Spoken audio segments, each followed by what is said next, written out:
Cambridge Practice Tests for IELTS 1 by Vanessa Jakeman and Claire McDowell. Published by Cambridge University Press, 1996. This recording is copyright. Cassette 1, Side 1. Practice Test 1. You will hear a number of different recordings, and you will have to answer questions on what you hear.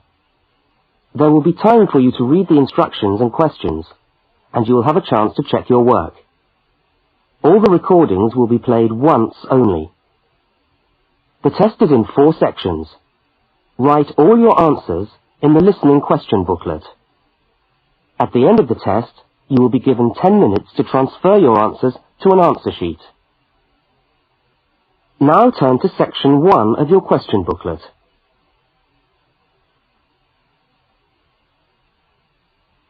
Section 1. You will hear a telephone conversation between a woman and a police officer. First, look at questions 1 to 5. For each of the questions, 4 alternatives are given. Decide which of the alternatives, A, B, C, or D, best fits what you hear on the tape, and circle the appropriate letter.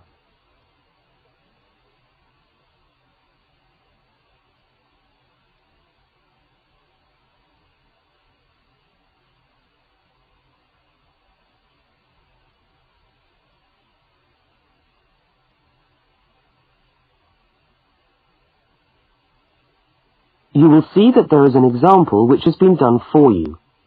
On this occasion only, the conversation relating to the example will be played first.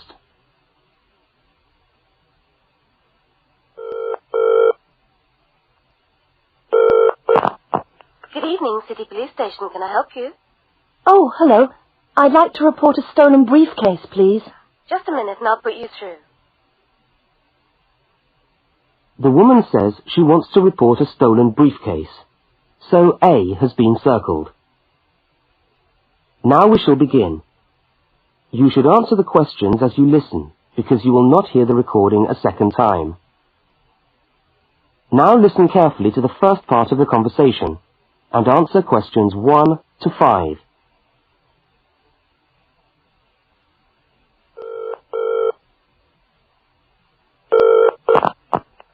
Good evening, City Police Station. Can I help you? Oh, hello.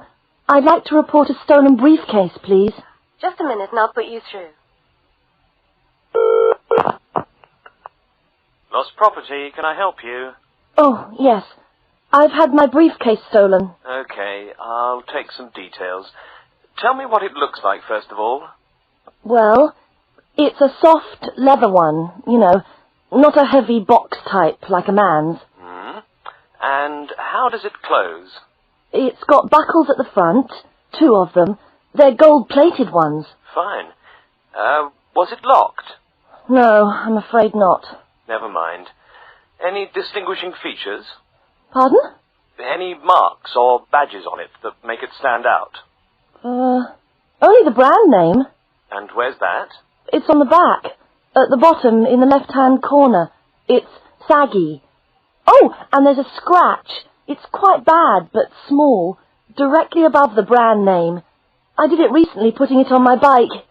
I've got that. So, what did you have inside the briefcase? Well, all my papers from college. It's so frustrating, but thank goodness for computers. I haven't lost them completely. Yes, you're lucky. I had my wallet in my pocket, so I didn't lose that. But there were also my pens, which I got for my birthday, and a novel I was planning to read on the train. Right.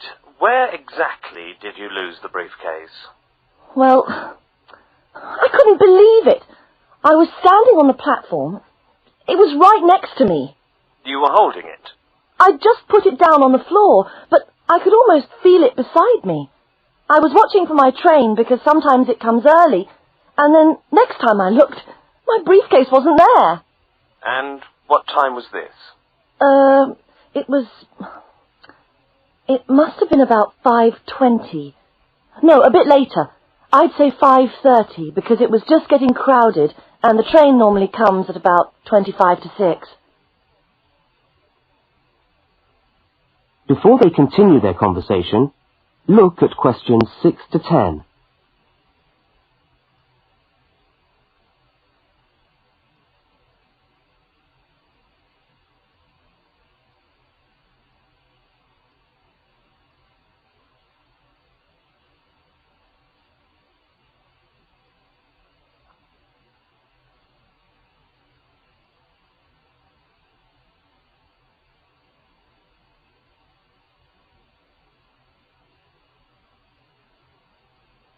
As you listen to the rest of the conversation, complete the form by filling in the numbered spaces 6 to 10.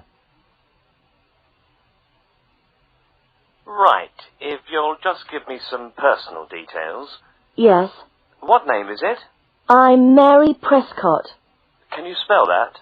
Yes, it's Prescott.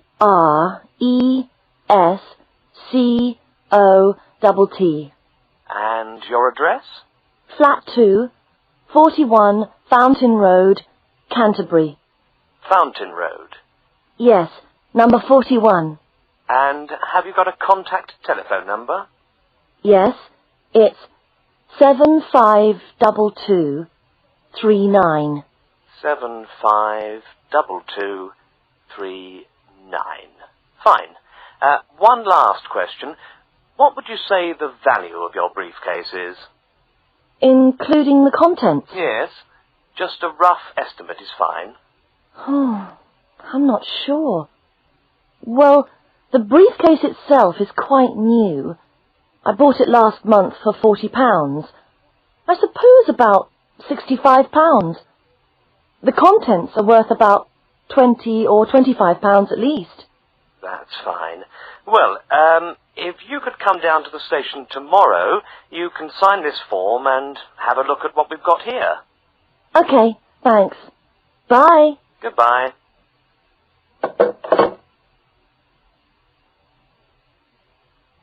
That is the end of section 1. You now have half a minute to check your answers.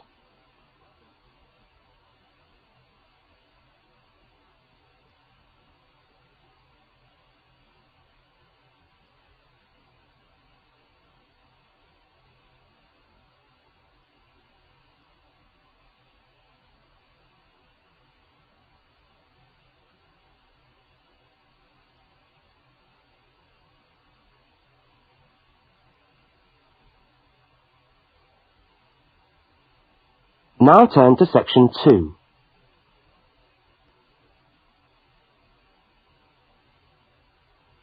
Section 2. You are going to hear a news report from an Australian radio program. First, you have some time to look at questions 11 to 13.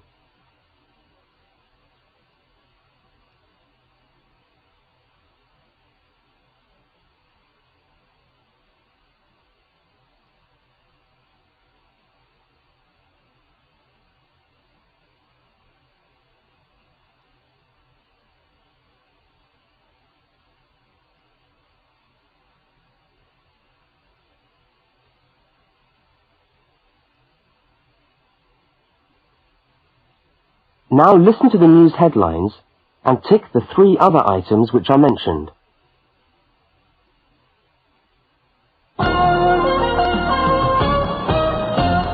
This is the 6 o'clock news for Tuesday the 25th of November. And first the headlines. The Prime Minister has promised to help the drought-stricken farmers in the northern part of the country who haven't seen rain for nearly 2 years. And in Sydney, a group of school children are successfully rescued from a plane which landed in the sea shortly after takeoff. Transport workers are on strike in Melbourne over a pay claim, and the strike looks set to spread to other states. And on a fashionable note, there's to be a new look for the staff of Qantas, Australia's national airline. Now you have some time to look at questions 14 to 21.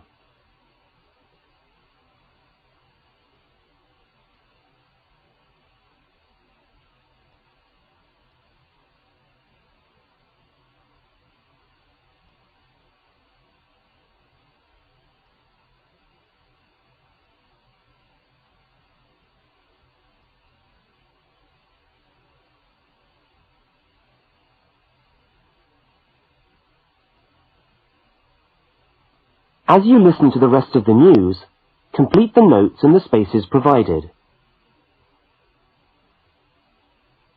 The Prime Minister has pledged today that he will make $250 million available to help the drought-stricken farmers who have not seen rain for years get through the next 5 years. Money that was to have been spent on the restructuring of Sydney's road system has been reallocated to what the Prime Minister described as a more worthy cause. Farmers are to receive financial assistance to help see them through the worst drought in over 50 years. Many farmers feel that while the money is welcome, it has come too late to save them and their farms from financial ruin, and are angry that the government did not act sooner. A group of school children who were travelling in a privately chartered aeroplane from Sydney to Queensland to take part in a musical concert found themselves swimming for the shore when their aeroplane had to land in the sea just 3 minutes after taking off from Sydney Airport. The pilot managed to bring the aircraft and its 50 passengers down safely in the calm waters of Botany Bay, where boats and pleasure craft were able to come to the rescue of the boys. The fact that it was a weekend meant that there were hundreds of boats in the bay enjoying the good weather, and this undoubtedly helped the rescue operation. "We owe our lives to the skill of the pilot," said one of the boys, but the pilot replied modestly that it was all part of a day's work. However, all their musical instruments were lost, and they never got to play at the concert. That is the end of section 2. You now have half a minute to check your answers.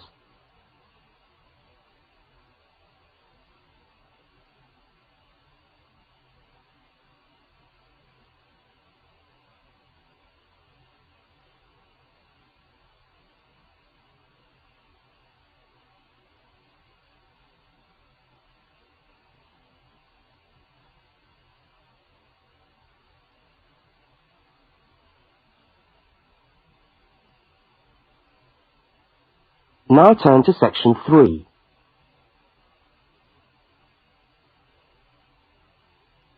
Section 3. In this section, you will hear a conversation between a university student and a university lecturer. Look at questions 22 to 25. For each of the questions, 4 alternatives are given. Decide which of the alternatives best fits what you hear on the tape and circle the appropriate letter.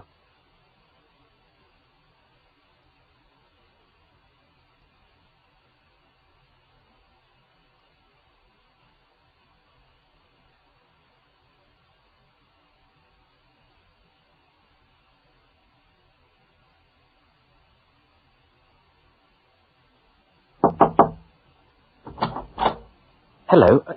Can I come in? Oh, yes, come in. How can I help you? I was looking for the economics office.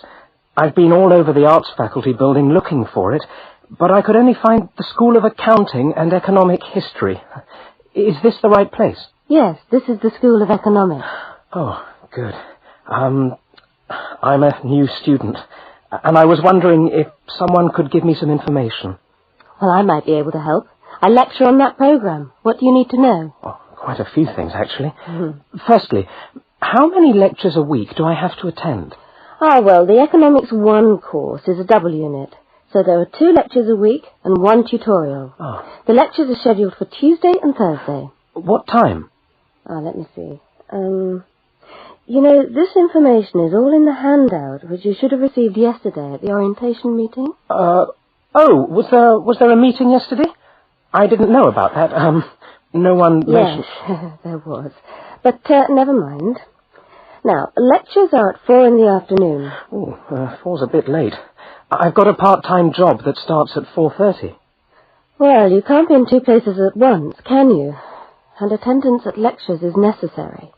We expect at least 90% attendance at this university, you know. 90%? That's high. Do they enforce that rule? Yes, we do. We're pretty strict about it, actually. And what times have been set down for the tutorials? Do you have that information? That's a very well-attended course, so there's a number of tutorial times. Monday, Wednesday, and Friday, all at 9 o'clock. Yours will be allocated at the first lecture. Can't I choose the time? Maybe, maybe not. You'll have to talk to the lecturer on the course. Dr. Roberts is his name. Oh, okay. Now look at questions 26 to 31.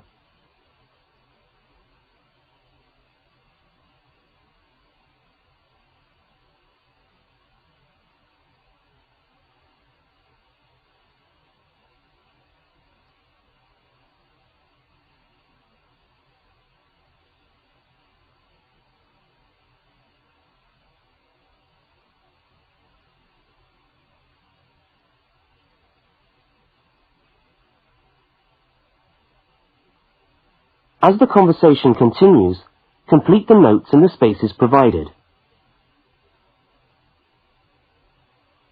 Anything else I can help you with while you're here? Well, yes, actually. Do you know what the course requirements are? I mean, how much work is expected for this course? Well, you have to complete a tutorial paper.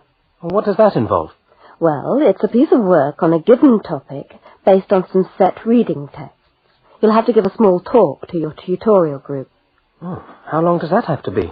Oh, about 25 minutes usually. I have to talk for 25 minutes? Yes, that's right. And then you have to write up your piece of work and give it to the lecturer to be marked. Right. And is that all? No. You also have to complete a 3,000-word essay on a topic. Can I choose the topic? Yes, usually you can. Right. That shouldn't be too bad. And in addition to that, there is an exam. An exam? What sort of exam? Well, it's an open book exam. Does that mean I can have the textbook with me during the exam? Yes, that's right. And can you give me any idea about the content of the first year of economics, so that I can get into some reading? Well, you'll be getting the reading list next week when lectures start. All the books are in the library. Yes, but won't everyone else take them out as soon as they get the reading list too? Well, yes, they might. But most of the important ones are held in closed reserve. That's a part of the library where you can go to read books, but you can't take them out of the building. What did you call that section of the library? Closed reserve. However, we do recommend that you buy the core books. You'll find them useful and you'll need them for the exam. Yes, I suppose I will. But what is the focus of the course? Well, the course at this university has a vocational focus. That is, a focus on preparing its graduates for work. So we're orientated very much towards employment. Oh, so my chances of getting a job are good? Well, provided you get good results. Well, look, thanks for your time. You've been really helpful.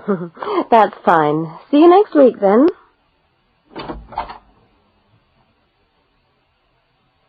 That is the end of section 3. You now have half a minute to check your answers.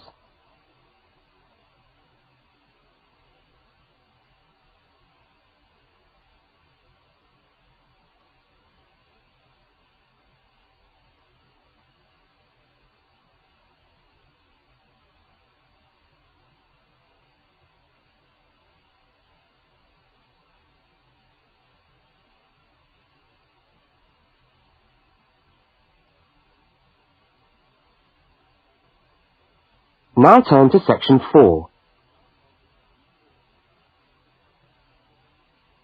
Section 4. You will hear a talk given by a university lecturer about the structure of the university. First, look at questions 32 to 36.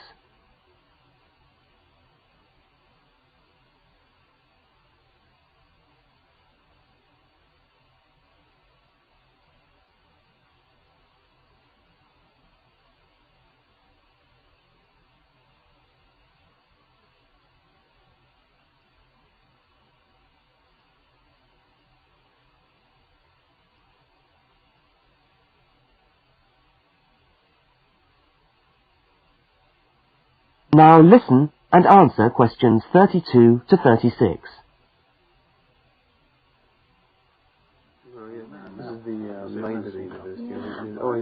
Good morning and welcome to the University of Westlands. My name is Marcia Mayhew and I'm the coordinator of the Bachelor of Social Science degree.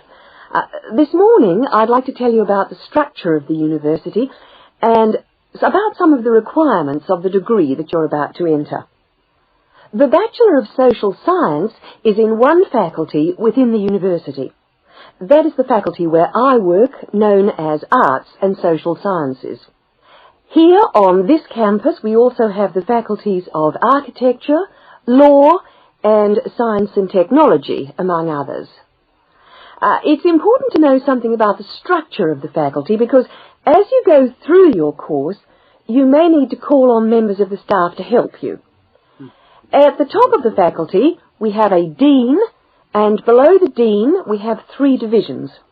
Each division has a divisional head, and your degree is located in the Division of Social Sciences. Within each of the divisions, there are the departments, and each of these offers the different degrees. For instance, 2 of the departments which offer the major subjects for your award are sociology and psychology. Each has a departmental head, but for practical purposes, the people you are going to see the most of are myself as coordinator of the social sciences degree, and the actual lecturers who are teaching the subjects that you are taking. For instance, in the first semester, you'll be doing 4 subjects: psychology, sociology, history, and economics. If you have any problems or difficulties, not that I'm anticipating you will, but you never know, then you should go and see your lecturers.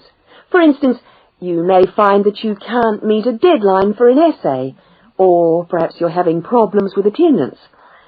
These seem to be the 2 most common problems that students face.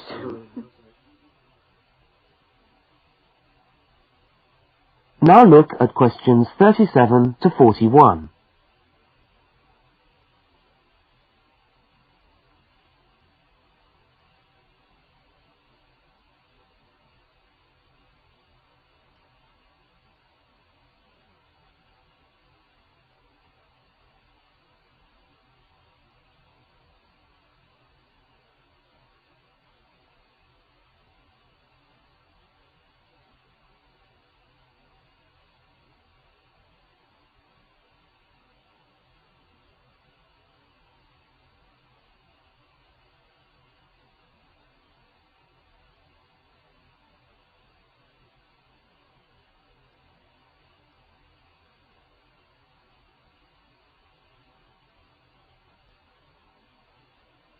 As you listen to the rest of the talk, answer the questions 37 to 41.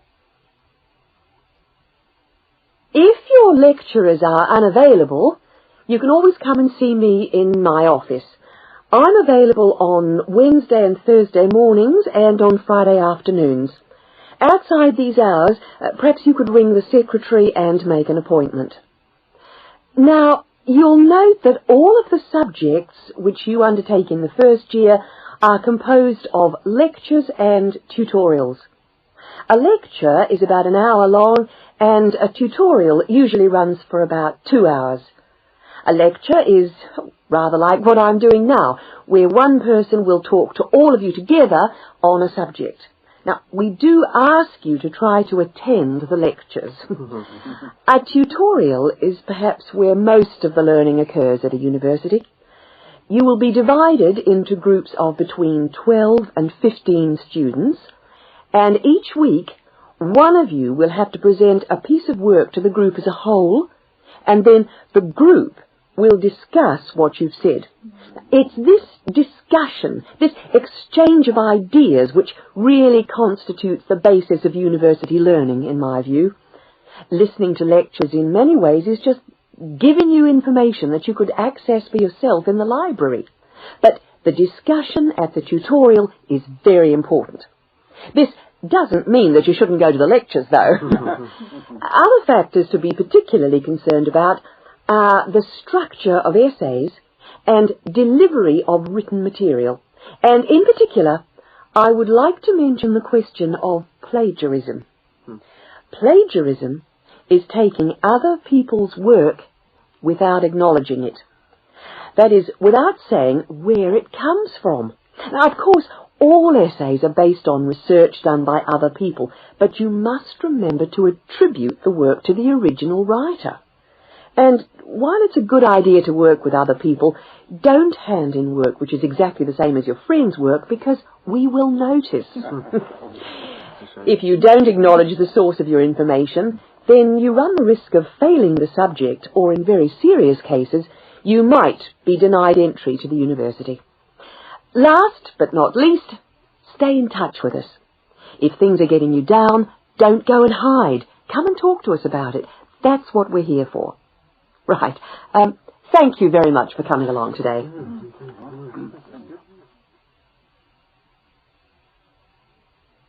That is the end of section 4. You now have half a minute to check your answers.